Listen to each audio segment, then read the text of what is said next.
Orang laki-laki ni, kalau dia nak bersuka-suka, berseronok-seronok, bersukaria, ya, dia memang akan cari wanita yang tak pandai jaga diri, yang tidak menghargai ataupun tidak menjaga maruah kehormatan diri. Tapi bila tang dia nak kahwin nanti, nak jadikan bini, ketahuilah dia akan mencari wanita yang menjaga kehormatan diri mereka. Jadi Masya Allah, tabarakallah, kamu kena tahu diri kamu begitu berharga. Dan mengapa lelaki ada sifat sedemikian? Katalah kemuncak sampai satu tahap, bila dah kenal lama-lama kan, kemudian kamu pun beri segala-galanya, kamu serah segala-galanya, dan seumpama yang mana realiti pada hari ini berlaku. Sebab apa? Social media telah dimomokkan ataupun didedahkan dengan isu-isu sosial dan sebagainya. Allahu Akbar.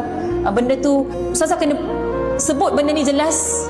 Pornografi dan sebagainya sangat mudah untuk nak didapatkan dan seumpamanya. Masya Allah, tabarakallah. Dan itu adalah pemula-pemula, ya, kepada sesuatu kegiatan ataupun aktiviti yang tidak bermoral.